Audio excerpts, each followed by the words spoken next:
ഇന്ന് ബിസ്മിക്ക് learners test ഉണ്ട്. അപ്പം ഞാനാണ് അവളുടെ കൂടെ പോണത്. അതുകൊണ്ട് തന്നെ രാവിലെ അലാറമൊക്കെ വെച്ച് എണീറ്റിരിക്കുവാണ്. ഇന്നലെ രാത്രി ഞാൻ ലേറ്റായിട്ടാണ് ഉറങ്ങിയത്. എന്നിട്ട് രാവിലെ എണീക്കുകയും ചെയ്തു. മാത്രമല്ല എനിക്ക് അലാറമോ എന്തെങ്കിലും സൗണ്ടൊക്കെ കേട്ട് ഞെട്ടിയാണ് ഞാൻ ഉണരുന്നതെങ്കിൽ എനിക്ക് ഒരുമാതിരി തല കറങ്ങി വൊമിറ്റിംഗ് ടെൻഡൻസി വരും. അത് മൈഗ്രെയിൻ ഉള്ളത് കൊണ്ടാണ്. ഞാൻ എണീറ്റിട്ടുണ്ടോ എന്ന് അറിയാൻ വേണ്ടി ബിസ്മി എന്നെ വിളിച്ചിട്ടുണ്ടായിരുന്നു കേട്ടാ. ഞാൻ എന്നിട്ട് എൻ്റെ ഡെയിലി റൊട്ടീൻസൊക്കെ ഫോളോ ചെയ്ത് ഫ്രഷായി റെഡിയായി എല്ലാം ഹറിബറിയായിരുന്നു. അതുകൊണ്ട് വീഡിയോ ഒന്നും എടുക്കാൻ പറ്റിയില്ല. ഇപ്പം ഞങ്ങളിതാ നെയ്യാറ്റിൻകര എത്തിയ ഓഫീസിൽ. അപ്പോൾ ഇവിടെ വെച്ചിട്ടാണ് അവൾക്ക് ടെസ്റ്റ്. അങ്ങനെ ഞങ്ങളിതാ സ്റ്റെപ്പ് ഒരു വിൻറ്റേജ് ബിൽഡിംഗ് ആയിരുന്നു. കുറേ സ്റ്റെപ്പും ഉണ്ടായിരുന്നു.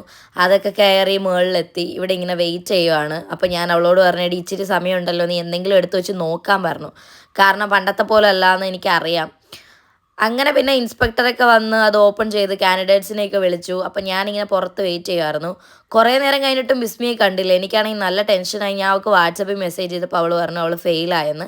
പിന്നെ ഞങ്ങൾ അടുത്ത ഡേറ്റ് എടുക്കാൻ വേണ്ടി പോയി. അതിൻ്റെ ഇടയ്ക്ക് കൂടി ഞാൻ മറ്റേ പുട്ട് കച്ചവടം എന്ന് പറയണ പോലെ എൻ്റെ RC ബുക്ക് ഡൗൺലോഡ് ചെയ്യാനുണ്ടായിരുന്നു. വണ്ടി എടുത്തിട്ട് ഇതുവരെ RC ബുക്ക് ഞാൻ എടുത്തിട്ടില്ലായിരുന്നു. അങ്ങനെ പിന്നെ അവളുടെ വീട്ടിൽ പോയി കട്ടനും പുട്ടും ഒക്കെ കുത്തി കയറ്റിയിട്ട് തിരിച്ച് എൻ്റെ വീട്ടിൽ വന്നു. അപ്പോൾ എനിവേസ് അത്രയുള്ള video. Thank you for watching.